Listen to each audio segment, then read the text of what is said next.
الشيطان الرجيم. بسم الله الرحمن الرحيم. ألف لام ميم.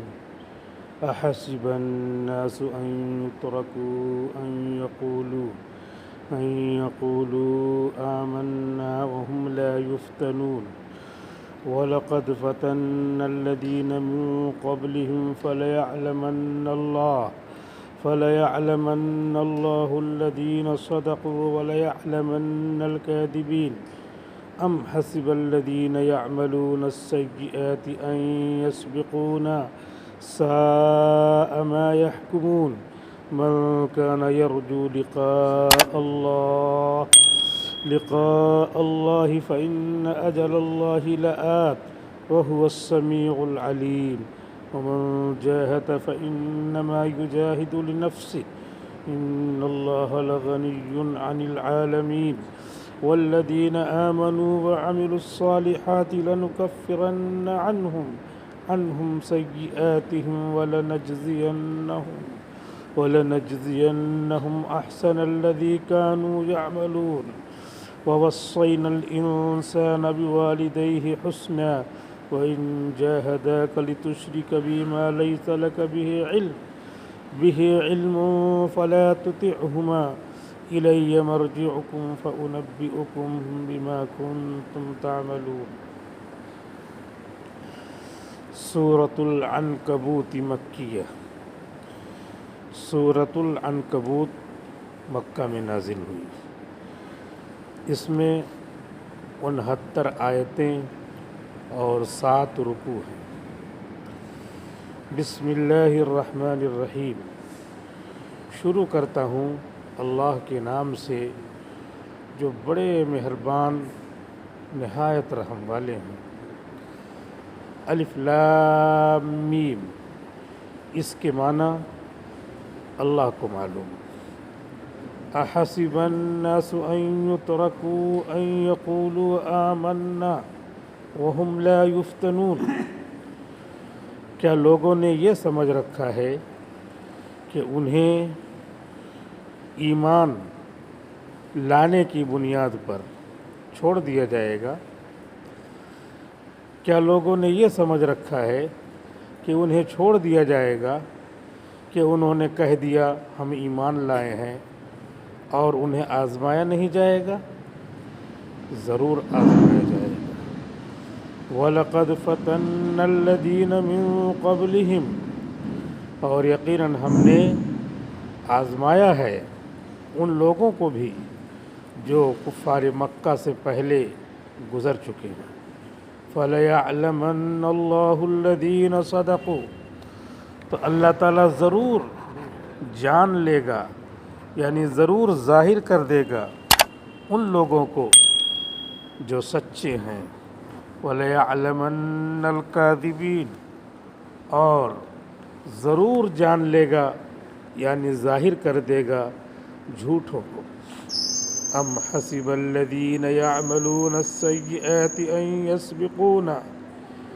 کیا انہوں نے سمجھ رکھا ہے جو طرح طرح کے گناہ کرتے ہیں کہ وہ ہم سے آگے بڑھ رہے ہیں اور ان کا گناہ چھپا رہے گا، اس پر سزا نہیں ہوگی. ساء ما یحکمون. اگر وہ ایسا فیصلہ کرتے ہیں تو یہ بہت برا فیصلہ ہے. من کان یرجو لقاء اللہ فإن اجل اللہ لآت. جو شخص امید رکھتا ہے کہ مرنے کے بعد اللہ سے ملاقات کرے گا تو بے شک صحیح ہے، اللہ کی طرف سے موت کا وقت جو مقرر ہے وہ یقیناً آنے والا ہے. وَهُوَ السَّمِيعُ الْعَلِيمُ. اور اللہ تعالیٰ ہر بات چھوٹی ہو یا بڑی سننے والا ہے اور ہر چیز اللہ تعالیٰ جاننے والا ہے. وَمَن جَاهَدَ فَإِنَّمَا يُجَاهِدُ لِنَفْسِهِ. اور جو محنت و مشقت اٹھاتا ہے تو اس کا نفع اسی کو لوٹنے والا ہے، تو وہ اپنے ہی نفع کے لیے محنت و مشقت اٹھاتا ہے۔ ان اللہ لغنی عن العالمین، اس میں شک نہیں کہ اللہ تعالیٰ دنیا جہان والوں سے بے نیاز ہے، کہ اللہ کا کسی کی عبادت میں کچھ فائدہ نہیں۔ والذین آمنوا وعملوا الصالحات لنکفرن عنہم سیئاتہم، اور جو لوگ ایمان لائے اور نیک کام کرتے رہے ہم ان کے گناہوں کو معاف کر دیں گے۔ وَلَنَجْزِيَنَّهُمْ أَحْسَنَ الَّذِي كَانُوا يَعْمَلُونَ، اور جو اچھا کام کرتے تھے ہم اس کا ضرور بدلہ دیں گے۔ وَوَصَّيْنَا الْإِنسَانَ بِوَالِدَيْهِ حُسْنًا، ہم نے انسان کو تاکیدی حکم دیا ہے کہ اپنے پیرنٹس کے ساتھ حسن سلوک کیا کریں، اپنے ماں باپ کے ساتھ اچھا سلوک کیا کریں۔ وَإِن جَاهَدَاكَ لِتُشْرِكَ بِي مَا لَيْسَ لَكَ بِهِ عِلْمٌ فَلَا تُطِعْهُمَا، اور اگر والدین کافر ہوں جو تمہارے ساتھ کوشش کریں کہ تم بھی شرک کرنے لگو، ایسی چیزوں کو اللہ کے ساتھ ساجھی کرو جس کا تمہیں کچھ بھی علم نہیں، تو تم والدین کی بات اس حالت میں مت مانو۔ اِلَيَّ مَرْجِعُكُمْ، تم کو اور تمہارے والدین اور سب کو میرے ہی پاس لوٹ کر آنا ہے۔ فَأُنَبِّئُكُمْ بِمَا كُنْتُمْ تَعْمَلُونَ، تو میں تم سب کو خبر کر دوں گا جو حرکتیں تم دنیا میں کرتے تھے۔ وَالَّذِينَ آمَنُوا وَعَمِلُوا الصَّالِحَاتِ لَنُدْخِلَنَّهُمْ فِي الصَّالِحِينَ، اور جن لوگوں نے ایمان قبول کیا اور نیک کام کرتے رہے ہم ان کو نیک بندوں میں شامل کریں گے۔ وَمِنَ النَّاسِ مَن يَقُولُ آمَنَّا بِاللَّهِ، اور بہت سارے لوگ ایسے گزرے ہیں جنہوں نے جیسے ہی کہا کہ ہم ایمان والے ہیں، مسلمان ہیں، فَإِذَا أُوذِيَ فِي اللَّهِ، تو یکایک ان کو اللہ کی وجہ سے تکلیف اور ایذا دی جانے لگی۔ جَعَلَ فِتْنَةَ النَّاسِ كَعَذَابِ اللَّهِ، تو لوگوں کی آزمائش کو وہ اللہ کے عذاب کی طرح بنا دیا انہوں نے۔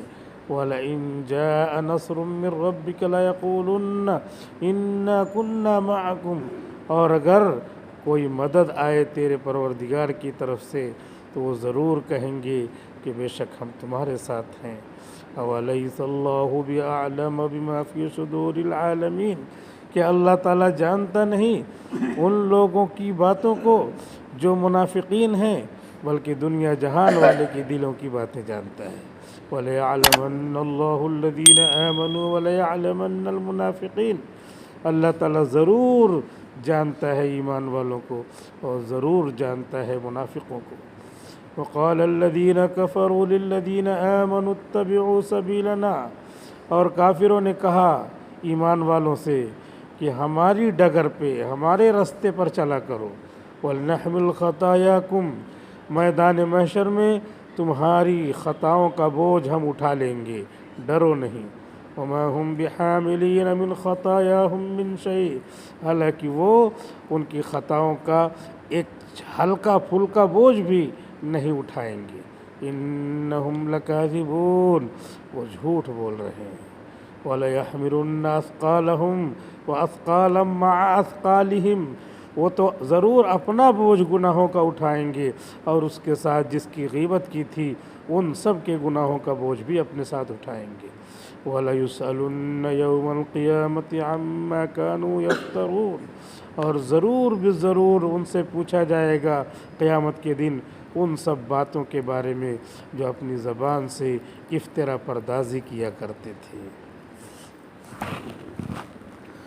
سورۃ العنکبوت مکیہ، یہ 20واں پارہ ہے جس کی سورۃ العنکبوت تفسیر میں شروع ہو رہی ہے۔ یہ 29ویں نمبر کی اور 85ویں 6-9 یعنی 69 آیتوں پر مشتمل صورت ہے جس کا نام ہے سورۃ العنکبوت۔ عنکبوت کے معنی آتے ہیں مکڑی کے۔ اس صورت میں مکڑی کا تذکرہ کیا اللہ تعالیٰ نے۔ مکڑی کے بارے میں بتلایا ہے کہ مکڑی جالا تنتی ہے، تو جالے کی کتنی حیثیت ہے؟ ظاہر سی بات ہے، ایک جھاڑو لیجئے اور جالے کو صاف کر دیجئے۔ تو دنیا بھر میں جتنی بھی کوششیں چل رہی ہیں اسلام کو مٹانے کے لیے، مسلمانوں کو مٹانے کے لیے، مسلمانوں کے کام کو، حرکتوں کو، اعمال کو مٹانے کے لیے، مسلمانوں کے اعمال کی جگہیں مدرسے ہیں، مسجدیں ہیں، ان کو گرانے کے لیے، خانقاہوں کو، تبلیغی جماعت کو بند کرنے کے لیے، اللہ تعالیٰ کہتے ہیں وہ تمام کوششیں کیا ہیں؟ ایسے سمجھیے جیسے مکڑی کا جالا، کبیت العنکبوت، جیسے کہ مکڑی کا گھر وہی جالا ہوتا ہے، جیسے مکڑی کا جالا ہے۔ اتنی شاندار مثال دے کر کے ایمان والوں کو قوت و طاقت دی ہے کہ اندر سے ایمان والے کسی سے نہ ڈریں، صرف اللہ سے ڈریں۔ اور حقیقت یہی ہے کہ پوری دنیا میں سب سے زیادہ دل کے اعتبار سے مضبوط قوم اگر کوئی ہے تو وہ ایمان والی ہے، ایمان والی قوم ہے۔ پوری دنیا میں جدھر بھی نکل جائیے، اسلام کو گالی دینے والے، مسلمانوں کو برا بھلا کہنے والے جڑ سے اکھاڑ کے پھینک دیں گے اسلام کو۔ آئے دن جو ہے یوٹیوب پر اور ادھر جو ہے ٹویٹر پر ٹرینڈ چلایا جاتا ہے۔ تمہارا ٹرینڈ تو مکڑی کا جالا ہے ہی، ٹرینڈ کون دیکھتا ہے کون نہیں دیکھتا ہے، اسی کے اندر وہ رہتا ہے، وہ تو مکڑی کا جالا ہے ہی۔ تلوار لے کر کے بھی آ جاؤ تب بھی جنگ بدر، جنگ احد، غزوہ خندق، غزوہ موتا، غزوہ احزاب، سب میں اللہ تعالیٰ نے دکھا دیا ہے کہ تمہاری ساری تدبیریں کیا ہے؟ مکڑی کا جالا ہے۔ اور آج بھی اللہ تعالیٰ دکھا رہا ہے، ساری فورس، ساری فوجیں، زمین کی فوج ہو اور فضا کی فوج ہو، پانی کی فوج ہو، بری بحری اور فضائی، سب فوجیں تمہارے قبضے میں ہیں، لیکن اس کے باوجود دل اللہ کے قبضے میں ہے۔ ورنہ تم چاہو، تمہاری مشیت چاہے، تمہاری چاہت اگر نافذ ہو تب تو 1 منٹ میں ختم کر دو سب کو، لیکن دل اللہ کے قبضے میں ہے، ساری فورس اللہ کے قبضے میں۔ اگر کچھ کرتے ہو تو تمہارے اوپر تمام طرح کے نفع سامنے آ جاتے ہیں کہ ارے یہ نقصان ہوگا، باہر کی کنٹری میں کیا ہوگا، کیسے ہوگا، یہ سب دلوں میں خیالات پیدا کرنے والا بھی اللہ ہی ہے۔ تو اس سورت کا نام ہے سورۃ العنکبوت۔ عنکبوت کے معنی آتے ہیں مکڑی۔ تو اس مکڑی کے جالے کو آگے اللہ تعالیٰ بیان کریں گے آیتوں میں، جس کا ہلکا سا تذکرہ ہم نے کر دیا کہ ایمان والا اسی لیے نہیں ڈرتا ہے، کہیں بھی کچھ بھی ہو۔ ہم سمجھ رہے ہیں کہ تمہاری سب تدبیریں، تمہارے تمام توپ و ٹینک اور تمہاری ظاہری تدبیریں سب کے سب اللہ نے بیان کیا، اللہ سے سچا کون ہو سکتا ہے؟ ومن اصدق من اللہ قیلا۔ دنیا بھر کے لوگ جھوٹے ہو سکتے ہیں، بادیں بدل سکتے ہیں، پالا بدل سکتے ہیں، تنظیمیں بدل سکتے ہیں، لیکن اللہ نے جو کہہ دیا ومن اصدق من اللہ قیلا، اللہ سے سچا کون ہو سکتا ہے؟ اللہ بیان کر رہا ہے کہ مکڑی کے جالے ہیں۔ دنیا کو اللہ تعالیٰ بیان کر رہا ہے مچھر کے پر کے برابر ہے، اور ان کی تدبیروں کو اللہ تعالیٰ بیان کر رہا ہے کہ مکڑی کے جالے ہیں۔ لہٰذا اہل ایمان کرونا کے زمانے میں بھی سب سے مضبوط رہے۔ ان کا جو ہے پلازمہ بھی لوگوں میں ڈالا جاتا تھا تو وہ طاقتور ہو جاتے تھے بیماری سے، اور کرونا کی بیماری سے ٹھیک ہو جاتے تھے۔ تبلیغ والوں کو ادھر ادھر جو ہے لے جا کے بند کر رکھا تھا، بعد میں وہی ٹھیک ہوئی، اور یہ ڈاکٹروں کی طرف سے آیا، سفارش آئی کہ جو لوگ ٹھیک ہو رہے ہیں ان کا پلازمہ نکال کر کے، خون ایک طرح سے نکال کر کے ڈالتے ہیں اس میں، تو وہ ڈالا جائے تو پھر کیا ہے؟ بیمار ٹھیک ہو جاتا ہے۔ تو یہ کیوں؟ خون میں نہیں کچھ رہتا، وہ خون میں جو قوت ہے تقوی کی کہ ہم اللہ سے صرف ڈرتے ہیں، کسی اور سے نہیں ڈرتے، وہ اس میں چلی جاتی ہے۔ آدمی جب ڈرتا ہے تو ڈرنے کی وجہ سے جو خیالات ہیں، عقیدہ کس کو کہتے ہیں؟ عقیدہ کہتے ہیں مضبوط خیال کو جو اللہ کی طرف سے آیا ہوا۔ ہم نے مضبوط خیال کر رکھا ہے کہ اللہ تعالیٰ ہر جگہ موجود ہے، ہم نے خیال کر رکھا ہے کہ قبر میں سوال ہوگا من ربک ما دینک من نبیک، تو یہ نبی نے بتایا اور ہم نے مضبوطی سے خیال کر رکھا ہے۔ تو جو عقیدہ جیسے رہتا ہے اللہ تعالیٰ ویسے کر دیتی ہے۔ حدیث شریف میں آتا ہے انا عند ظن عبدی بی، بخاری شریف کی حدیث ہے، میں اپنے بندے کے گمان اور عقیدے کے پاس ہوں، فلیظن بما یشاء، تو جیسا چاہے میرے ساتھ گمان کرے۔ چنانچہ اس کو سائنسدانوں نے بھی تجربہ کیا. ابھی کچھ سال پہلے میں نے یہاں پہ تفسیر میں بیان بھی کیا تھا، کچھ سال پہلے کچھ ڈاکٹروں نے یہ تجربہ کیا کہ یہ ایسا کیسے ہوتا ہے کہ میرے ساتھ جو گمان کرے ویسے ہو جاتا ہے. تو انہوں نے کیا کیا، ایک آدمی کو کے اوپر پھانسی کا حکم تھا، اس کو پھانسی دی جائے گی. تو انہوں نے اس پھانسی والے کو بتلایا کہ تم کو پھانسی دی جائے گی، تمہارا جو جرم ہے وہ اس کی وجہ سے تم کو پھانسی دی جائے گی. اور پھانسی والا جس کو بھی زندگی جانی ہو وہ کیا کیا خیالات کرے گا، ظاہر سی بات ہے کہ طرح طرح کے اس کے خیالات ہوں گے، ڈرا سہما ہوگا. اس کے علاوہ بھی تمام طرح کے بال بچوں کے، فیملی کے، پاس پڑوس کے اور اپنے معاملات کے خیالات سب آئیں گے کہ اب کیا میں چلا جاؤں گا. تو ان لوگوں نے بتلایا، سائنسدانوں نے، امریکہ کا واقعہ ہے، ان لوگوں نے بتلایا کہ تم کو جو پھانسی دی جائے گی تو کیسے پھانسی دی جائے گی، الگ طریقے سے تم کو پھانسی دی جائے گی. وہ کیا طریقہ ہوگا، 2 سانپ ہم لوگ لا کر کے تم کو ایسے ڈسائیں گے، وہ دونوں سانپ تم کو ڈس لیں گے، تو اس طریقے سے تمہاری پھانسی ہوگی. یہ بتا دیا انہوں نے. اور اس کے بعد پھانسی کا وقت مقرر ہوا، جو بھی وقت تھا. اور پھانسی جس کو دی جاتی ہے تو اس کا پیر بھی باندھ دیتے ہیں، ہاتھ بھی باندھ دیتے ہیں، وہ پوری طریقے سے اس کو اس طرح کر دیتے ہیں کہ حرکت نہ کرے، جنبش نہ کرے. تو اس کی پھانسی کا وقت آیا اور آنکھوں میں پٹی بھی باندھ دیتے ہیں پوری طریقے سے. اس طرح پٹی وٹی باندھ کر کے اس کو پھانسی کی کرسی پہ بیٹھایا گیا.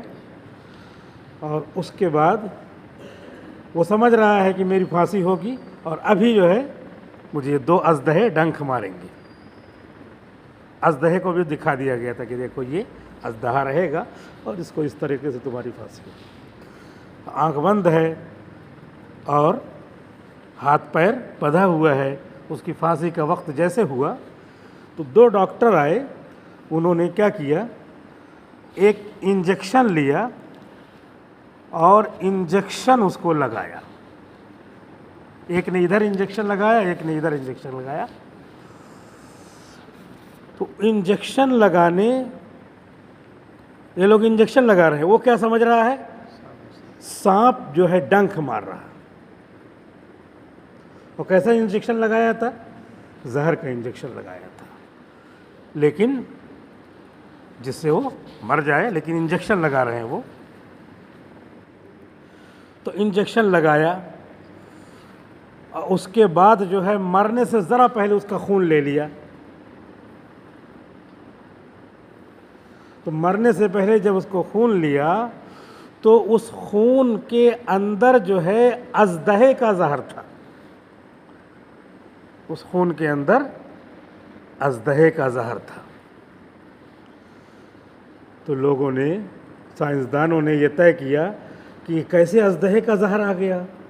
ہم نے تو عام ایسے جو ہوتا ہے اس طرح کا لگایا تھا، اور 10 منٹ میں مر جانے والا اژدہے کا زہر کیسے آ گیا. تو وہ جو سوچ رہا تھا، عقیدہ یعنی مضبوط خیال جما لیا تھا کہ مجھے سانپ ڈنک مار رہا ہے، تو وہ سانپ کا ڈنک وہ سمجھ رہا ہے اور یہاں وہ یہ انجیکشن دے رہے ہیں. تو اب اس کے بعد 10 منٹ میں وہ مر گیا.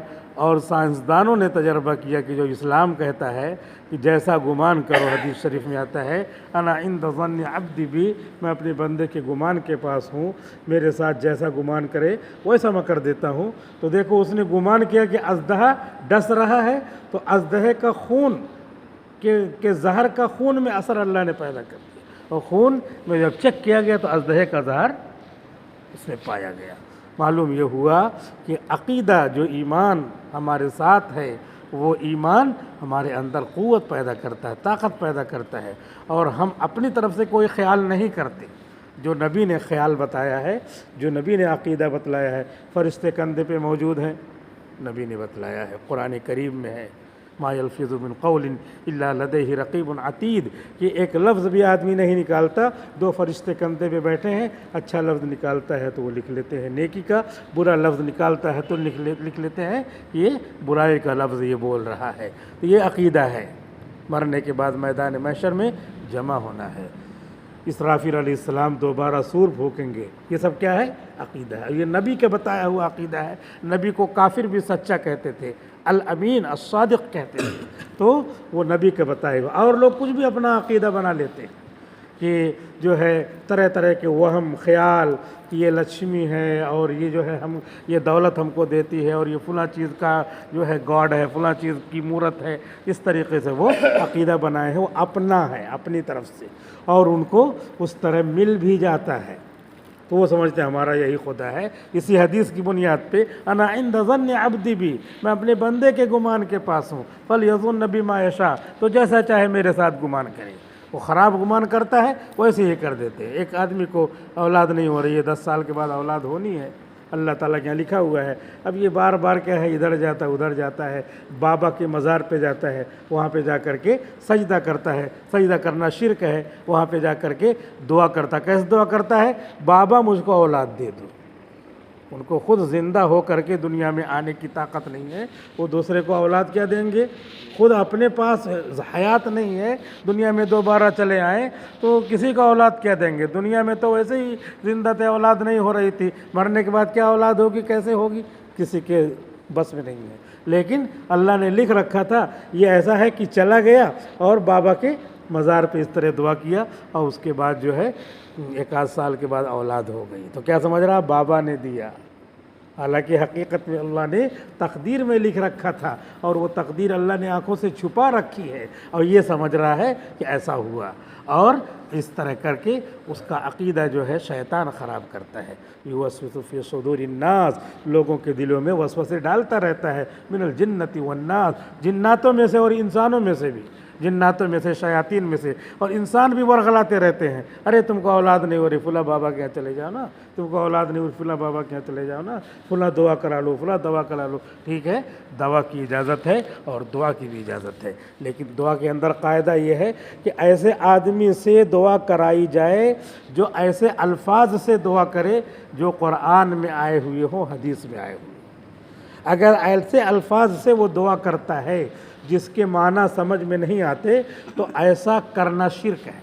لہذا منتر وغیرہ کے پڑھنے کے لیے کسی بابا کے پاس جاتے ہیں. اب یہ میرا ہاتھ جو ہے فریکچر ہو گیا تھا تو ہم کو ایک صاحب نے مشورہ دیا، یہاں پہ کھاپر میں یا کہاں پہ کوئی بابا ہے اور وہ غیر مسلم ہے، وہ جو ہے بس وہ دعا کر دے گا ٹھیک ہو جائے گا، منتر پڑھ دے گا ٹھیک ہو جائے گا. اور اس کو جو ہے تھوڑا پیسے ویسے نہیں مانگتا، بلکہ جو ہے تھوڑا سا آپ پیسہ اپنی مرضی سے رکھ دیجئے، کچھ مانگتا نہیں ہے. تو ان سے پوچھا گیا کہ وہ پڑھتا کیا ہے؟ پڑھتا ہے کچھ سمجھ میں نہیں آتا. تو اب وہ تو انہوں نے مشورہ دے دیا، کہہ دیا، وہ الگ بات ہے. لیکن اب آپ لوگ، ہم لوگ مسلمان ہیں اور ہم لوگوں نے پڑھا ہے کتابوں میں، آپ کو بتا دیا، ہم دونوں برابر ہو گئے جاننے میں کہ جن الفاظ کے معانی مفہوم نہ ہوں، جن الفاظ کے معنی سمجھ میں نہ آئیں، ایسی دعا کر رہا ہے تو وہ دعا کرنا جائز نہیں ہے. ایسی دعا کیا ہے؟ شرک ہے. شرک، ایسی چیزوں سے بچنا چاہیے اور بجائے یہ کہ دنیا میں کتنے دن زندہ رہیں، ایمان کے ساتھ زندہ رہیں تو تھوڑا اور مصیبت برداشت کر لیں. نبیوں نے کتنی مصیبت برداشت کی ہے. قرآن شریف میں آیا ہے احسب الناس ان یترکوا ان یقولوا آمنا وهم لا یفتنون، کیا لوگوں نے سمجھ رکھا ہے کہ ہم نے کہہ دیا کہ ہم ایمان لائے اور ایسے چھوڑ دیا جائے گا، انہیں آزمایا نہیں جائے گا؟ ہر آدمی کو اپنی 60 سال کی 50 سال کی زندگی میں بڑی بڑی آزمائشوں کے دور سے گزرنا پڑتا ہے. آپ سبھی لوگ، ہم سبھی لوگ اپنا جائزہ لیں کہ دیکھو بچپن میں کیا مصیبت آئی تھی، پھر بڑے ہوئے اور کیا مصیبت آئی، پھر شادی ہوئی کیا مصیبت آئی، اور اس کے بعد کیا مصیبت آئی، آگے کیا مصیبت آتی ہے. دیکھو مسجدیں بند کر دی گئیں، خانہ کعبہ بند کر دیا گیا، اور جو ہے حرم شریف، حرمین شریفین بند کر دیے گئے. اب ان سب میں آزمائش ہو رہی ہے. آدمی چلتے پھرتے کیا فریکچر ہو جاتا، پیر ہی نہیں چل پاتا، اب مسجد میں جانا ہے نہیں جانا ہے. یہ سب آزمائش ہو رہی ہے کہ کوئی مصیبت آتی ہے تو اللہ کی طرف سے آتی ہے. وہی اللہ مسجد میں بھیجتا تھا، وہی اللہ کہہ رہا ہے کہ لیٹے لیٹے نماز پڑھو. ہم اس پہ راضی رہیں کہ اللہ تو جو مصیبت دیتا ہے اس پہ بھی ہم خوش ہیں. اے اللہ جو تو آرام دیتا ہے اس پہ بھی ہم خوش ہیں، اس لیے کہ تیری طرف سے ہے.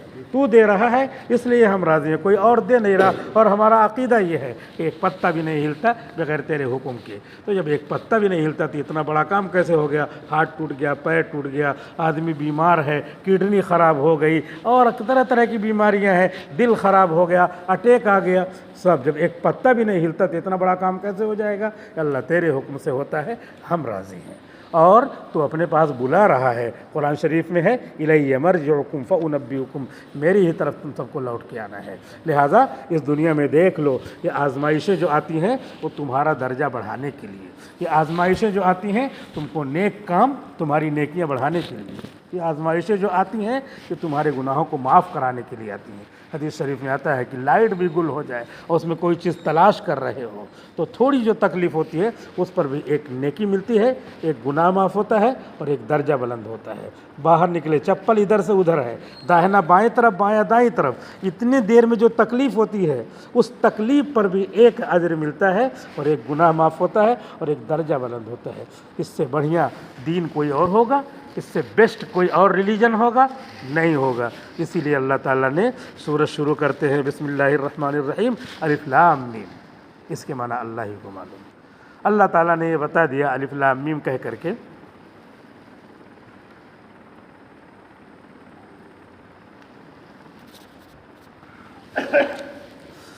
کہ اس کے معنی نہیں معلوم کسی کو، پھر بھی معنی معلوم ہونا ضروری نہیں ہے۔ اللہ کا کلام ہے، تب بھی الف پر 10 نیکی ملے گی، لام پر 10 نیکی ملے گی، میم پر 10 نیکی ملے گی، معنی معلوم ہو یا نہ ہو۔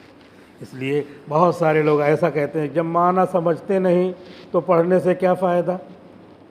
تو جو لوگ یہ کہتے ہیں معنی سمجھتے نہیں پڑھنے سے کیا فائدہ، تو ان کو چاہیے کہ اپنی اولاد کو عالم ضرور بنائیں تاکہ وہ معنی بھی سمجھے، لیکن عالم بھی نہیں بنائیں گے اور خود تلاوت کرنے سے بھی لوگوں کو روک رہے ہیں۔ تو گویا کہ وہ صاف یہ کہہ رہے ہیں کہ نہ ہم کو معنی کی ضرورت ہے نہ الفاظ کی ضرورت ہے، لیکن اس طرح صاف نہیں کہہ پاتے۔ چنانچہ ایک واقعہ لکھا ہوا ہے کہ ایک آدمی تھا زمیندار، اس کے پاس ہر طرح کی دولت تھی۔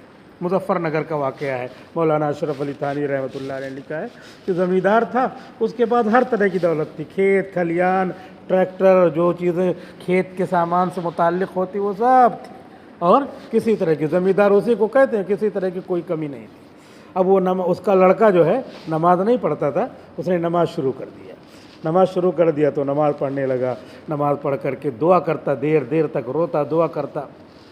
تو گاؤں والوں نے آپس میں کہا کہ یہ کیا مانگتا ہے، اس کو کمی کس چیز کی ہے، اس کے پاس تو سب دیا ہے، پھر یہ اس کو نماز پڑھنے کی کیا ضرورت ہے، مانگنے کی کیا ضرورت ہے، جب نہ ہو جب مانگا جائے۔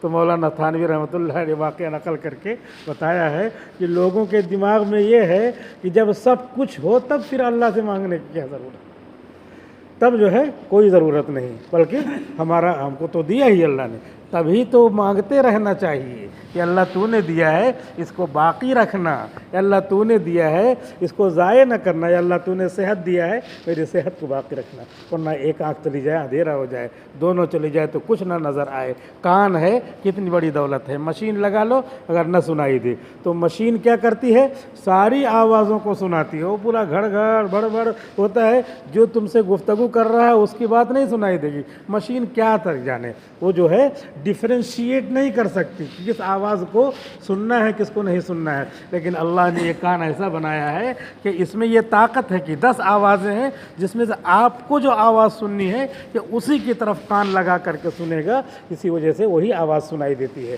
ورنہ بہت زیادہ تماشا دنیا میں ہوتا ہے۔ اللہ تعالیٰ نے ایسا کان بنایا ہے جب وہ دولت چلی جاتی تب پتہ چلتا ہے، تو اللہ ہی سے مانگنا ہے۔ تو الف لام میم اللہ نے ایسی آیت اتاری بہت ساری جن کو حروف مقطعات کہتے ہیں۔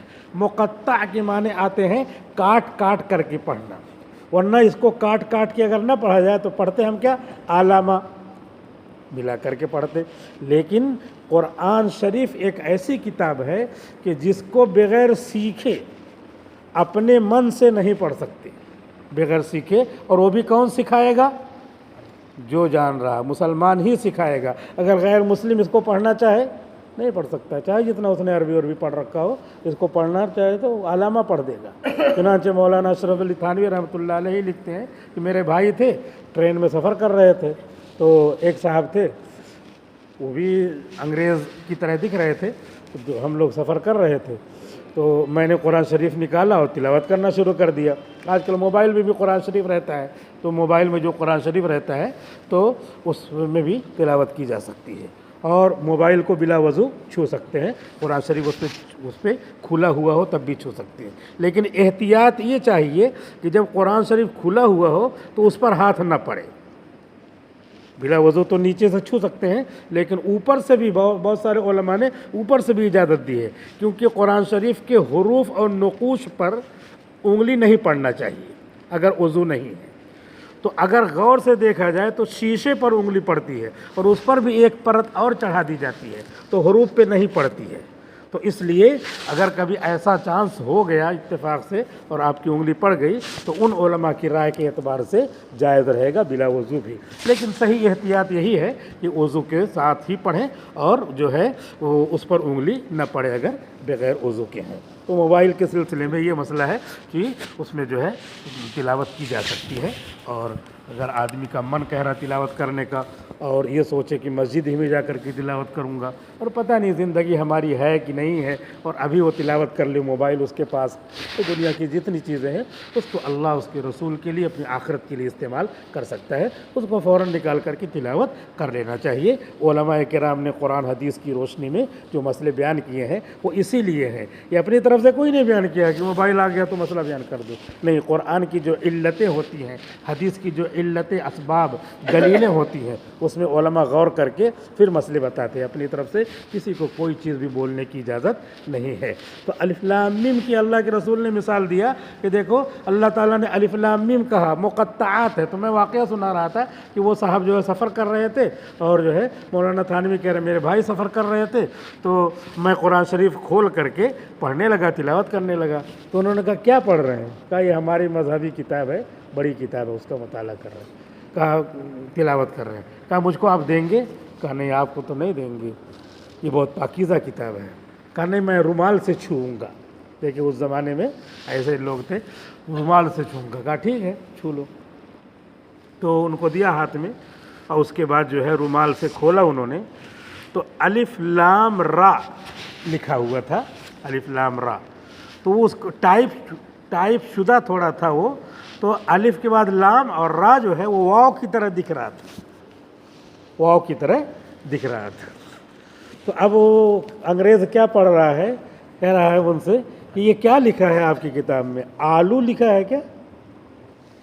تو مولانا اشرف علی تھانوی کہتے ہیں میرے بھائی نے ان سے قرآن شریف چھین لیا کہ لاؤ ادھر، یہ ہماری کتاب ہے، ہم ہی سے آپ کو سیکھ کر کے پڑھنا آئے گا، یہ ایسی کتاب نہیں ہے کہ اپنے من سے کوئی جو ہے سیکھ لے اور پڑھ لے، یہ اہل اسلام کی کتاب ہے، اور اس کی خصوصیت ہے کہ اہل اسلام ہی سے آپ کو سیکھنا پڑے گا، ان کے سامنے ہی زانو یہ طلب مستحق کرنا پڑے گا، ایسی ویسی کتاب نہیں ہے کہ ساتویں آسمان سے فرشتے باقاعدہ اہتمام کے ساتھ، اور ہزاروں لاکھوں فرشتوں میں سب سے بڑے فرشتے حضرت جبریل امین، سب سے بڑے نبی حضرت محمد رسول اللہ صلی اللہ علیہ وسلم پر لے کر آتے ہیں۔ ہاں ویسی کتاب نہیں ہے، تمہارے بس کی بات نہیں ہے، پہلے تم کو سیکھنا پڑے گا، اس کے بعد پڑھنا پڑے گا۔ یہ دعویٰ کہ ہم پڑھ لیں گے، کیوں نہیں پڑھ پائیں گے؟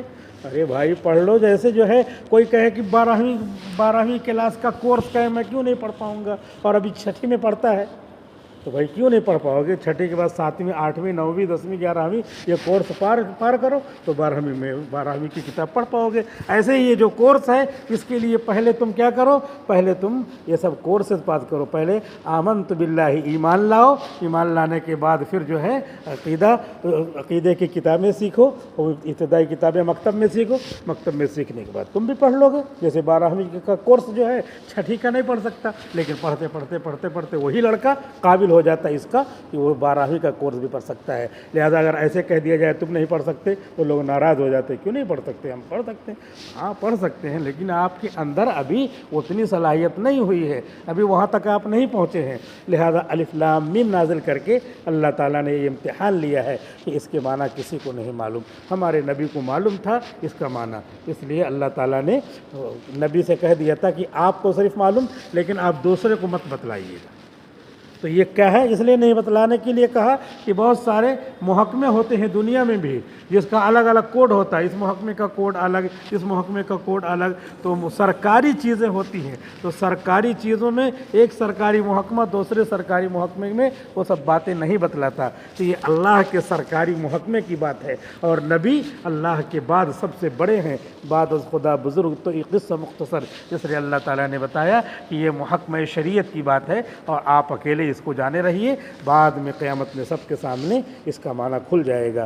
اللہ تعالیٰ کہتے ہیں کیا لوگوں نے یہ سمجھ رکھا ہے کہ وہ ایمان لے آئیں گے اور کہہ دیں گے کہ ہم ایمان والے ہو گئے اور ان کو آزمایا نہیں جائے گا، آزمایا جائے گا، لیکن ہر آزمائش کے اوپر ان کے درجے بلند ہوں گے۔ اللہ تعالیٰ نے کہا وَلَقَدْ فَتَنَّا الَّذِينَ مِن قَبْلِهِمْ، اس سے پہلے والے لوگوں کو بھی ہم نے آزمایا تھا، نبیوں کو بھی آزمایا، امتیوں کو بھی آزمایا، سب کو آزمایا، سب ایمان والوں کو آزمایا۔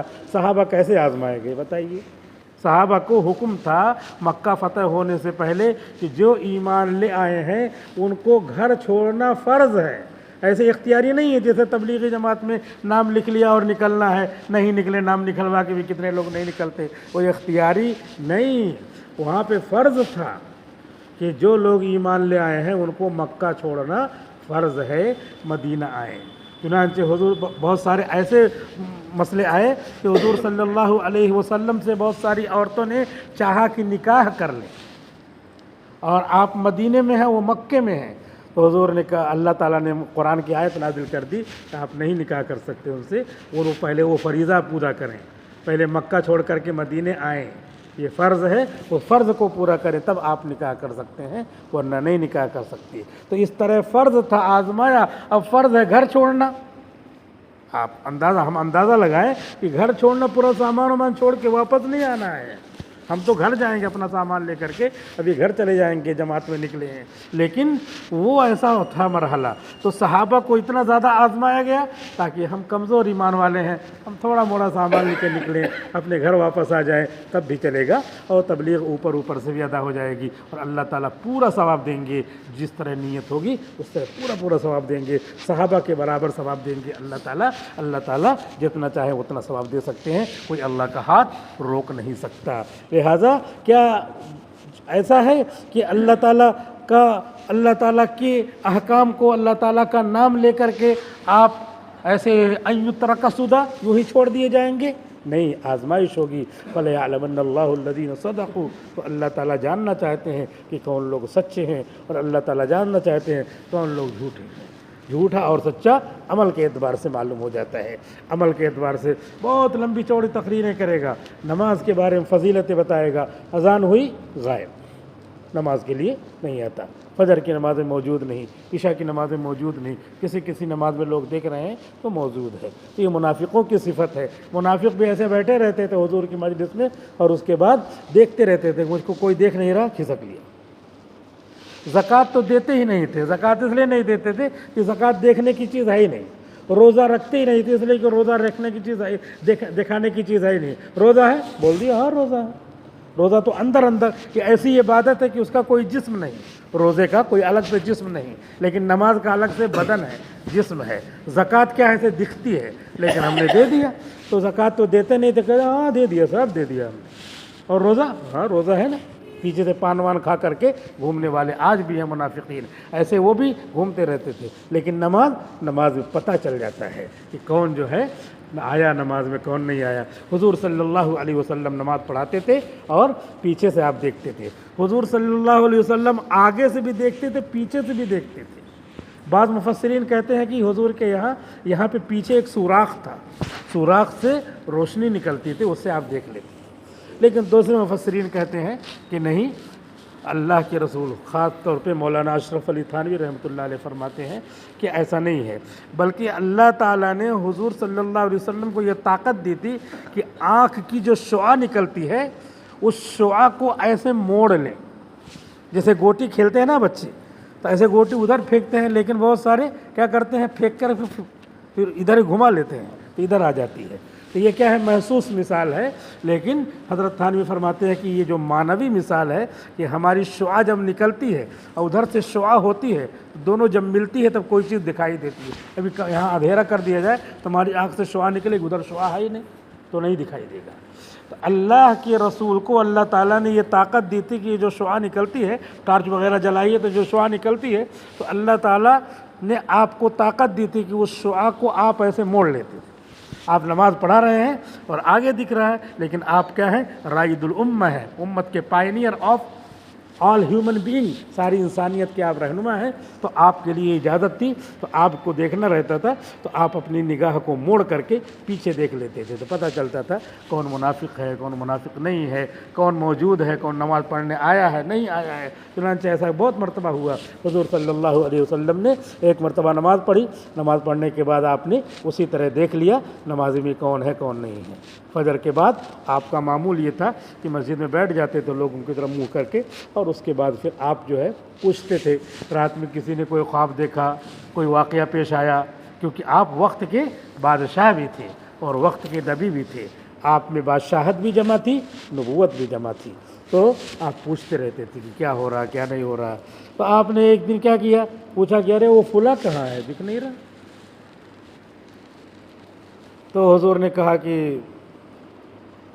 ہاں دکھ تو نہیں رہے ہیں، نماز میں نہیں آئے ہیں۔ تو حضور نے کہا چلو، فجر کے بعد آپ کی مجلس ختم ہوئی، ان کے گھر پہنچ گئے، 2-3 لوگ مل کر کے گھر پہنچ گئے، آواز دیا تو گھر سے آواز آئی کہ ہاں وہ سو رہے ہیں۔ تو حضور نے کہا کیوں سو رہے ہیں؟ تو گھر سے آواز آئی کہ رات بھر انہوں نے نفلیں پڑھی ہے اور صبح کو ان کو نیند لگ گئی، آنکھ لگ گئی، اس لیے نہیں آ سکے۔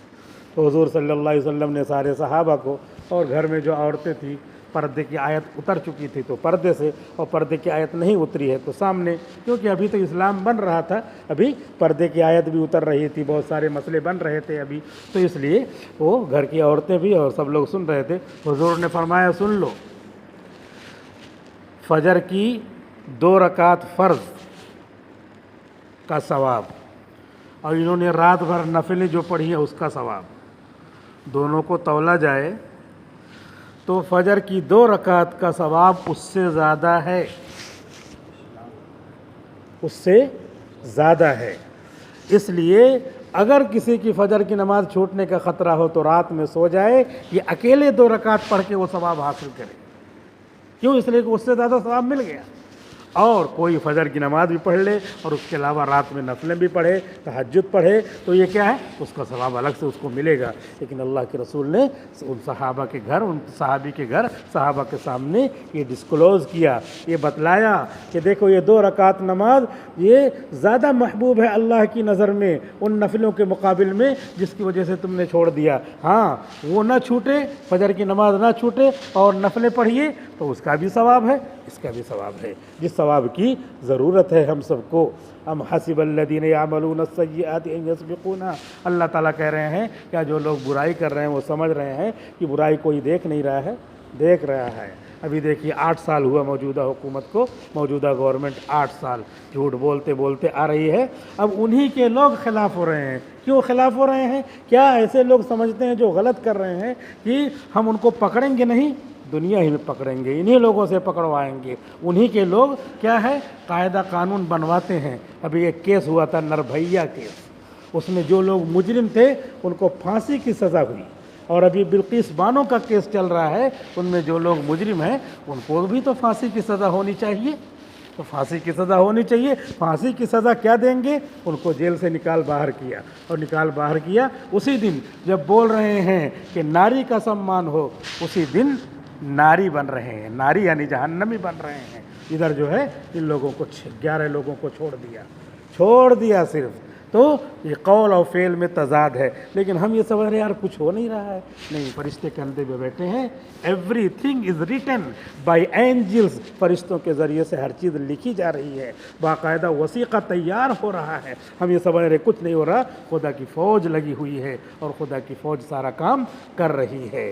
تو اب ظاہر سی بات ہے دوغلا پن اگر کریں گے تو تمہارے لوگ ہی پکڑیں گے، ہم تو بولیں گے تو ہم تو آہ بھی کرتے ہیں تو ہو جاتے ہیں بدنام، وہ قتل بھی کرتے ہیں تو چرچا نہیں ہوتا، لیکن اب انہی کے لوگ ان کو پکڑ رہے ہیں، بتا رہے ہیں کہ ایسا کیوں، فرق کیوں کیا، اور یہ باقاعدہ جہاں سے قانون بنتا ہے وہاں سے ہی اس کا فارمولہ جو ہے ایجاد کیا جاتا ہے کہ چھوڑ دو، ایسا کیوں، اس لیے اللہ تعالیٰ کہہ رہے ہیں کہ کوئی ڈوب کر کے بھی اگر گناہ کرے تو اللہ تعالیٰ اسے لے آئے گا۔ ام حسب الذین یعملون السیئات ان یسبقونا، کیا جو لوگ گناہ کر رہے ہیں، غلطی کر رہے ہیں، جرم کر رہے ہیں، ظلم کر رہے ہیں، وہ سمجھ رہے ہیں کہ ہم سے بچ جائیں گے؟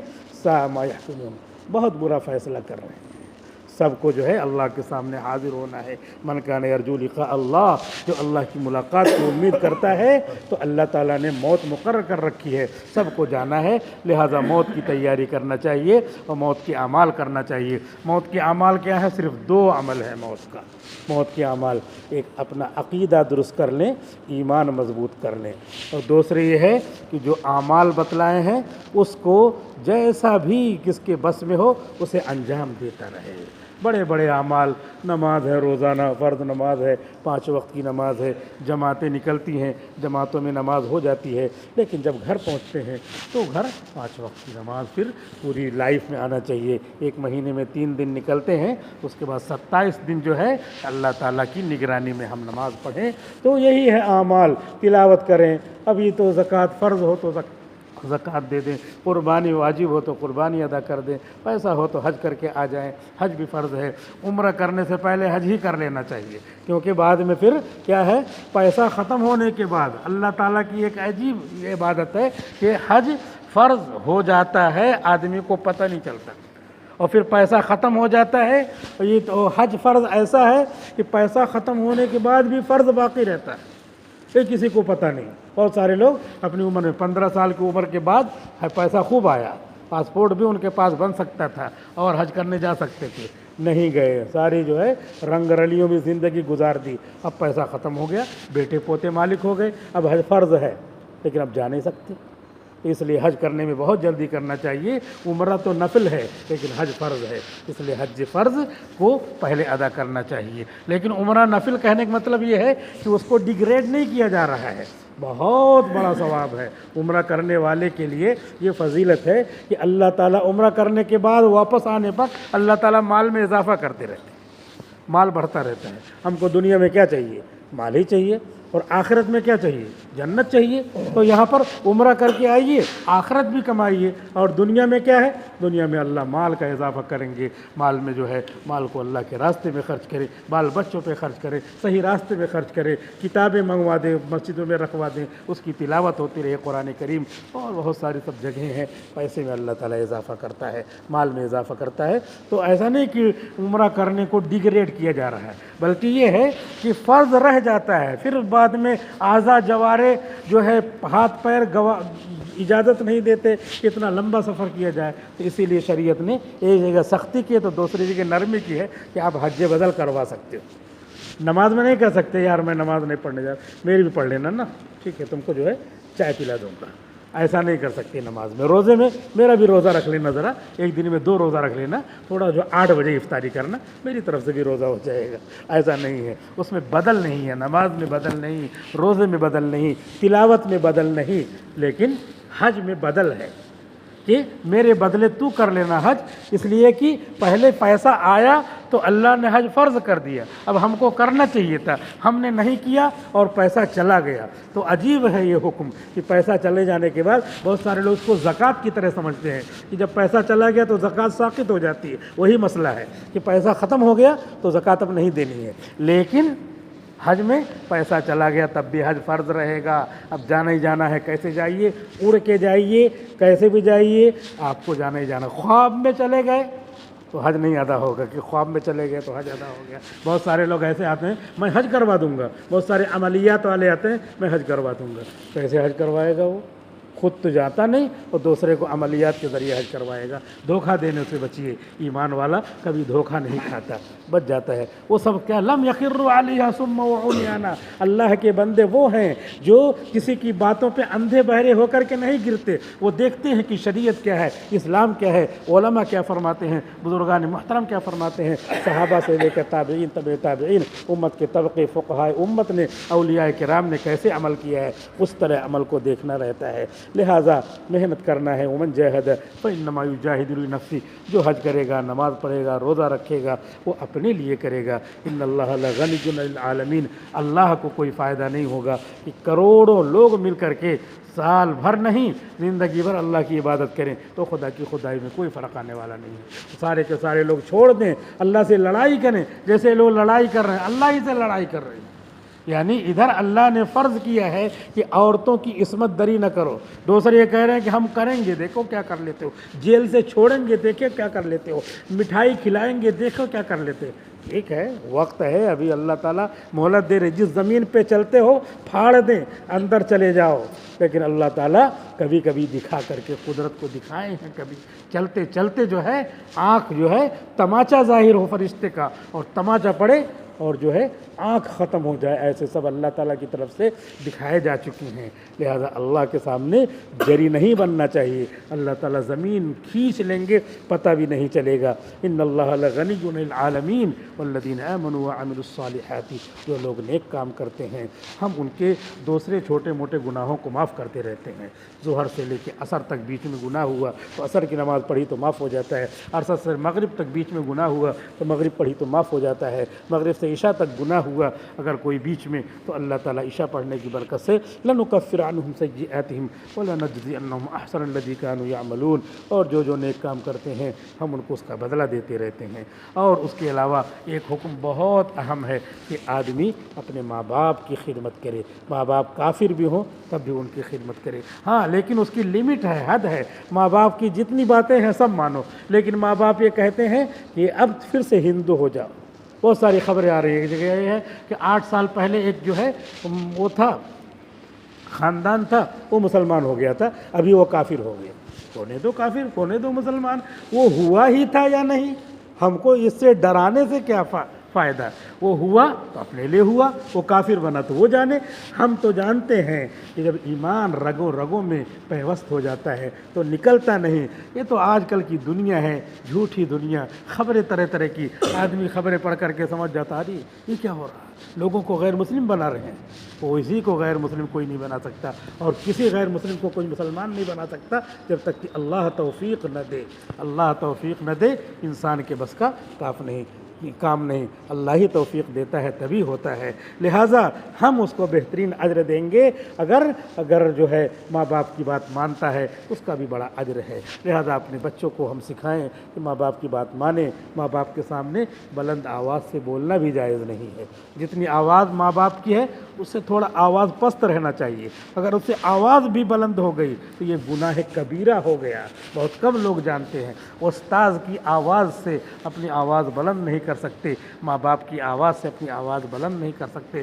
ہاں ماں باپ جو کچھ کہیں ان کو مانیے، لیکن اگر وہ کہہ رہے ہیں کہ پھر سے ہندو ہو جاؤ، پھر سے کافر ہو جاؤ، تو یہ نہیں ماننا۔ اللہ تعالیٰ کہہ رہے ہیں لِتُشْرِكَ بِمَا لَيْسَ لَكَ بِهِ عِلْمٌ فَلَا تُطِعْهُمَا، ڈونٹ فالو دیم، ان کو اب مت مانو، ان کی اب اتباع نہیں کرنی ہے کیونکہ وہ کفر اور شرک پر تم کو آمادہ کر رہے ہیں۔ ایک صحابی مسلمان ہو گئے، اماں ناراض ہو گئے کہ پھر سے کافر بن جاؤ، نہیں مسلمان ہو گئے اب مسلمان ہی رہیں گے، اور اس کے بعد انہوں نے کھانا پینا چھوڑ دیا کہ جب تک میرا بیٹا پھر سے جو ہے کافر نہیں ہوتا میں جو ہے کھاؤں پیوں گی نہیں۔ ماں باپ جو یہ پہنچے اپنے اماں کے پاس اور کہنے لگے کہ والدہ تو جو ہے مر جائے پھر زندہ ہو جائے، پھر مر جائے پھر زندہ ہو جائے اور کھانا نہ کھائے، کئی جنم تجھ کو ملے تب بھی میں ایمان چھوڑنے والا نہیں، بقیہ اس کے علاوہ جو بات تم کہو گے اس کو میں مانوں گا، کیونکہ فلا تطعہما، اللہ نے کہہ دیا ہے اب ان کی بات نہیں ماننا۔ یہ ہے ایمان۔ جنگ ہو رہی ہے، ادھر بیٹا ادھر باپ ہے، باپ کے سامنے باپ کافر کی طرف سے ہے اور بیٹا مسلمان کی طرف سے ہے۔ باپ جو ہے جنگ ختم ہونے کے بعد کہتا ہے بیٹا تو بار بار میرے سامنے آ رہا تھا لیکن تم میرا بیٹا تھا اس لیے میں نے تم کو مارا نہیں ورنہ تیری گردن اڑا دیتا۔ بیٹے نے کہا جو ایمان ہے، ایمان والا ہے، صحابی ہے، کہہ رہا باپ ابا میں نے تو آپ کو دیکھا ہی نہیں، اگر دیکھا ہوتا تو آپ کی گردن اڑا دیتا، کیونکہ میرا اللہ کہہ رہا ہے جنگ کرنے والے کی گردن اڑا دو، لہذا میں تو نہیں بخشتا۔ لہذا جب اللہ کا حکم آ جائے تو سامنے دوسرے کی بات نہیں مانی جائے گی، کوئی بھی ہو۔ آج اسی میں کمی ہوتی ہے، اللہ کا حکم آ رہا اللہ اکبر اللہ اکبر حی علی الصلاۃ، نماز کے لیے آؤ، کوئی دوست بول رہا ہے یار نکلنا ہے جلدی تو گاڑی پہ بیٹھو وہاں چلیں گے، وہی ادھر ہی نماز پڑھ لیں گے، حالانکہ معلوم ہے اس کو کہ اس میں سے دوستوں میں سے کوئی بھی نماز نہیں پڑھتا ہے، ادھر اللہ تعالیٰ بلا رہے ہیں، ادھر دوست بلا رہے ہیں، دوست کے ساتھ چلا جائے گا، اللہ کے ساتھ نہیں جائے گا۔ اسی کو منع کیا ہے، تو تیرون الحیات الدنیا، دنیوی زندگی کو تم ترجیح دیتے ہو، اور ادھر اللہ کا حکم ہے اس کو چھوڑ دیتے ہو۔ اس طرح بار بار تجربہ ہوتا ہے کہ ہم آخرت پر دنیا کو ترجیح دیتے ہیں، اللہ کے حکم پر اپنے دوستوں بھائیوں اور دنیا والوں کی باتوں کو مان لیتے ہیں۔ یہ بہت بڑی جو ہے ناکامی کی بات ہے۔ صرف غیروں کے اندر اسلام کی بے عزتی کرنے کے اسباب موجود نہیں ہیں، ہم خود اس کی بے عزتی کرتے ہیں۔ اللہ تعالیٰ کہہ رہا ہے الیہ مرجعکم، جب اس طرح کوئی کام کرنے کا من نہ کہے تو سوچ لو کہ اللہ ہی کی طرف لوٹنا ہے، اس سے فوراً طبیعت تیار ہو جائے گی، یار اللہ کی طرف جانا ہے، صحیح جانا ہے۔ اور فَأُنَبِّئُكُم بِمَا كُنتُمْ تَعْمَلُونَ، اللہ تعالیٰ بتلا دیں گے وہاں مسجد کے باہر کیا کر رہے تھے، وہ فلاں جگہ کیا کر رہے تھے، وہ اسٹیڈیم میں کیا کر رہے تھے، وہ چند دوستوں کے ساتھ کیا کر رہے تھے، وہ کیا اول فول بک رہے تھے۔ فَأُنَبِّئُكُم بِمَا كُنتُمْ تَعْمَلُونَ وَالَّذِينَ آمَنُوا وَعَمِلُوا الصَّالِحَاتِ، اللہ تعالیٰ کہہ رہے ہیں اگر ایمان اور عمل صالح کے ساتھ، نماز روزہ کے ساتھ دنیا سے چلے گئے تو ہم تم کو جنت میں داخل کر دیں گے۔ جنت کیا چیز ہے، اس سے پہلے والے ہفتے میں ہم نے تھوڑا سا بتلایا تھا کہ لوگ جنت کو سوچتے نہیں، سوچنا چاہیے۔ یہاں کا مکان کیا ہے، مکان تیار کیا، اب آج شفٹ ہو جائیں گے، شام کو آ گیا فرشتہ ملک الموت، نیا نیا مکان بنایا۔ اور وہاں کا مکان کیا ہے، الحمدللہ پڑھا، مکان میں ایک جو ہے باغ تیار ہو گیا، ایک درخت تیار ہو گیا، وہ مکان بن رہا ہے۔ روز ہم نماز پڑھ رہے ہیں، وہاں کے مکان کی تعمیر ہو رہی ہے، 1000 کمرے ہوں گے اور اس میں حوریں ہوں گی تو انتظار کریں گی۔ اللہ تعالیٰ جنت میں ایسی حوروں کو رکھے ہوئے ہیں، اس میں داخل کریں گے۔ ایک حور کا دوپٹہ اگر دنیا میں ایسے لٹکا دیا جائے تو سورج اور چاند کی روشنی موم بتی کی مانند ہو جائے۔ یہ وہ وہاں پہ یہ نعمتیں ملیں گی۔ یہاں کے حسن پر فریفتہ ہے، ذرا دیکھا ہم کیا ہو گئے، گناہ کے لٹو ہو گئے۔ اور وہاں کا حال یہ ہوگا، ہم لوگ یہاں پہ کیا ہے، جب کوئی آدمی اس دنیا سے چلا جاتا ہے تو کہتے ہیں کہ وہ فلاں کھانا ان کو بہت پسند تھا، یہی کھانا پکا کر کے ان کو بھیج دو۔ حالانکہ وہاں پہ کیا کیا وہ کھا رہا ہے، لکھا ہے مفسرین نے کہ وہ جو کھا رہا ہے اگر اس کے سامنے دنیا کا کھانا آ جائے تو اس کو الٹی ہو جائے، قے ہو جائے، کیونکہ اب وہ دوسری دنیا میں پہنچ گیا ہے۔ کیونکہ ہم اس سے پہلے بھی جو کھانا کھا رہے تھے، آج وہ کھانا ہمارے پاس آ جائے تو الٹی ہو جائے۔ ہم کیا کھا رہے تھے، ماں کے پیٹ سے نکلنے والا، اندر سے نکلنے والا حیض کا خون کھا رہے تھے۔ خون غذا ہوتی ہے، یہاں ناف سے لے کر کے ماں کے ناف سے ایک جو ہے پائپ لگا دیتے اللہ تعالیٰ، وہ خون غذا رہتی ہے، 9 مہینے تک ہمارا جسم اسی سے تیار ہے، تو وہ کھاتے ہیں۔ وہ ابھی ہمارے سامنے وہ کھانا لا دیا جائے تو الٹی ہو جائے۔ تو دنیا کا جو کھانا ہے، مفسرین کہتے ہیں جنتیوں کے سامنے وہ کھانا لا جائے تو الٹی ہو جائے۔ تم یہ سمجھ رہے ہو کہ جو کھانا پسند تھا وہی پکا کے صدقہ کریں، وہ پکا کے کیا صدقہ کرو گے، وہ تو تھوڑی پہنچتا ہے۔ لَن يَنَالَ اللَّهَ لُحُومُهَا وَلَا دِمَاؤُهَا، تمہارا خون، تمہارے قربانی کا گوشت، تمہارا خرچ کیا ہوا سامان، چاول دال بریانی، یہ نہیں پہنچتی بلکہ اس کا ثواب پہنچتا ہے۔ یہ تم نے کیا گمان کر لیا، بہت سارے لوگ ایسا سمجھتے ہیں، اس لیے عقیدے کو درست کر لینا چاہیے کہ وہ چیز نہیں پہنچتی ہے۔ وہاں تو بڑی بڑی نعمتیں اللہ نے تیار کر رکھی ہیں۔ اس سے پہلے بھی میں نے آپ کو عرض کیا تھا کہ وہاں پہ جب انتقال ہوتا ہے تو باقاعدہ رشتہ دار لوگ آتے ہیں وہ استقبال کرنے، لینے، ارے ارے آ گئے، بہت اچھا ہوا آ گئے، روحیں آتی ہیں استقبال کرنے، لے کر کے جاتی ہیں اور پھر خیریت پوچھتی ہیں، ارے وہ ہمارا ساتھی کہاں ہے، ہمارا بھائی کیسے ہے، ہمارے چچا کہاں ہیں، اور ہمارے بھائی پڑوس کا کیا حال ہے، کیسے ہیں وہ لوگ۔ اگر بتاتے ہیں کہ نماز پڑھ رہے ہیں، اچھے سے رہ رہے ہیں، ہمدردی کر رہے ہیں، صلہ رحمی کے ساتھ رہ رہے ہیں، بہت اچھا، ابھی وہ آئیں گے تو ان کا بھی استقبال کریں گے۔ اور اگر کہتے ہیں کہ نہیں، بہت جو ہے بدمزگی کے ساتھ رہ رہے ہیں، آپس میں لڑائی جھگڑے کرتے ہیں، اور آج ہر طرح کی بدمزگی ہے، نماز کے پابند بھی نہیں ہے اور جو ہے روزے کے بھی پابند نہیں ہے، تو وہ بد دعا کرتے ہیں کہ غلط ہے، اور پھر ان کے دل سے دعا نکلتی ہے کہ اللہ جو ہے ان کو سیدھے پہ راستے پہ لا دے۔ اور اس کے بعد پھر اس طرح باتیں کرتے کرتے ان کو کہتے ہیں کہ اس کو آرام کرنے دو، بہت دور سے تھکا ہوا آیا ہوا ہے۔ تو عالم ارواح میں، علیین میں اللہ تعالیٰ ٹھہرا دیتے ہیں۔ تو لَنُدْخِلَنَّهُمْ فِي الصَّالِحِينَ وَمِنَ النَّاسِ مَن يَقُولُ آمَنَّا بِاللَّهِ، جو لوگ اس دنیا میں ایمان کے ساتھ زندگی گزارتے ہیں، اللہ تعالیٰ کہہ رہے ہیں کہ ہم ان کے ایمان کا اس طریقے سے بدلہ دیں گے۔ تو جو لوگ کہہ رہے ہیں کہ کفر کرو، اور کافر لوگ دوسرے کو کفر بھی کرواتے رہتے ہیں اور کہتے ہیں وہاں دیکھ لیں گے، وہاں پہ تمہارا جو ہے ایک مولوی مولانا صاحب تقریر کر رہے تھے اور کہہ رہے تھے کہ ارے تم نے جو ہے یہ کیا کر لیا، ہمارے یہاں آتے نہیں ہو، پیری مریدی کا معاملہ تھا، ہمارے یہاں آتے نہیں ہو۔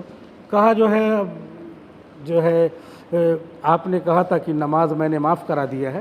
تو ایک مولانا صاحب آئے تھے، ان کی تقریر میں نے سنا تو وہ کہہ رہے تھے کہ نماز تو کسی کی معاف نہیں ہوگی، مرتے دم تک نہیں معاف ہوگی، اور پل صراط پہ چلنا پڑے گا۔ پل صراط پہ چل کر جو نماز نہیں پڑھے گا وہ پل صراط پہ چل نہیں پائے گا، نیچے گر جائے گا، جہنم میں چلا جائے گا۔ تو اس لیے میں نے نماز شروع کر دیا ہے۔ تو وہ پیر کہنے لگا کہ بے وقوف ہے تو، نماز وغیرہ پڑھنے کی ضرورت نہیں ہے۔ کیوں؟ اس لیے کہ وہ کہہ رہے تھے پل صراط پہ چلنا پڑے گا، میں تم کو ایسے راستے سے لے کے جاؤں گا کہ جدھر پل صراط پڑے گا ہی نہیں۔ تو کیا کس اس میں ہے پریشان ہو رہا ہے، چھوڑ کے سب۔ تو اس طریقے سے دیہاتوں میں آج کل تو خیر اتنا بڑا مدرسہ آپ کے بازو میں، اور وہاں سے علماء کرام مختلف مسجدوں میں ہر جمعہ کو آتے رہتے ہیں، تبلیغی جماعت کی برکت سے بہت ساری سب مضبوط باتیں دین کی ایمان کی چلتی رہتی ہیں، جس کی وجہ سے اللہ کا فضل ہے یہ چیزیں نہیں ہیں۔ لیکن اگر دیہات میں نکل جائیں بہت جو ہے دور دیہات میں، تو آپ پائیں گے کلمہ بھی درست نہیں ہوگا، آپ پائیں گے اس طرح کا عقیدہ ہوگا۔ ہم مولانا مرشد صاحب یہاں ملغی میں ایک بار گئے تھے، تو وہاں پہ ایک صاحب کا نام ہی کیا تھا، سنگھ نام تھا۔ انہوں نے کہا تھا وہ جو ہے آدھار میں یہی نام ہمارا ہے، لیکن پرانے راشن کارڈ میں نام تھا ہمارا نام ہے شاہ، ایسے کچھ بتایا انہوں نے۔ تو ہم لوگوں نے تھوڑا سا ڈسٹربنس ظاہر کیا، یہ کیسا نام ہے؟ تو نام غیر مسلموں جیسا، کیونکہ سب وہ جو ہے آدیواسی لوگ ہیں، اسی میں وہ رچ بس گئے۔ تو اس طریقے کے حال ہے، دور چلے جائیے تو پتہ چلے گا کہ کیا عقیدہ ہے، کیا ایمان ہے، کچھ پتہ نہیں۔ اس لیے ہمیشہ علماء کی ضرورت رہے گی، تبلیغی جماعت کی ضرورت رہے گی، کہیں جا کر کے دو چار باتیں کہنے کی ضرورت رہے گی۔ وذکر فإن الذکریٰ تنفع المؤمنین، لوگوں کو باتیں بتلاتے رہیے۔ ایمان والوں کو کچھ نہ کچھ باتیں نئی معلوم ضرور ہوں گی، اور اس سے نفع ہوگا، اور نفع صرف یہی ہے کہ دنیا کی زندگی کیا ہے، ایک منٹ کا بھی بھروسہ نہیں، اور آخرت کی زندگی کیا ہے، دائمی ہے، اس کا مکان دائمی، حوریں دائمی، نعمتیں دائمی، کھانا پینا دائمی، وہاں پہ تعجب دائمی۔ ایسے جنت میں بیٹھے رہیں گے، ایسے دیکھیں گے اس کا کلر ہرا ہرا ہے، تھوڑی دیر کے بعد سر نیچے کریں گے، اوپر دیں گے کہ تو اپنی مکان کا چھت جو ہے اس کا کلر بدل جائے گا۔ کیوں؟ اس لیے کہ طبیعت کو لذت پہنچانا ہے۔ بہشت آجا کی آزار نباشد، کسیرا با کسے کار نباشد۔ بہشت اور جنت تو ایسی جگہ ہے جہاں پر کسی کو کسی سے کوئی تکلیف نہیں ہوگی، اور نہ کسی کو کسی سے کوئی کام پڑا ہوگا کہ یہ کام کر دیتا تو اچھا رہتا، ایسا کچھ نہیں ہوگا۔ سامنے درخت آئے گا، سوچیں گے یہ انار کا درخت، ابھی انار کھاؤں گا، اور اس کے بعد انار کا درخت آ کر کے سامنے ایسے ہمارے پھٹ جائے گا، پھٹ کر کے آئے گا تو اس میں حور نکلے گی، سلام کرے گی۔ جن حوروں پر آج ہم مر رہے ہیں تو اس وقت حور معلوم ہوں گی، اس وقت جو ہے بدبودار گوہ پیخانہ معلوم ہوں گی۔ ایسے انار کا درخت آئے گا، ہم کو جو ہے کپڑا چینج کرنا ہے، انار کا درخت آئے گا، ہم سوچیں گے انار کا درخت کیوں آ رہا ہے، اس کی کیا ضرورت ہے، آ کر کے ہمارے سامنے پھٹ جائے گا، پھٹ جائے گا تو اس میں ریشم کا کپڑا پریس کیا ہوا ملے گا، اس کو زیب تن کر لیں گے۔ اسی لیے اللہ تعالیٰ کہہ رہے ہیں کہ آؤ تو ہمارے پاس، ہم صرف مختصراً بتلاتے ہیں، وہاں کی چیزوں کو یہاں کی چیز پہ قیاس نہیں کر سکتے۔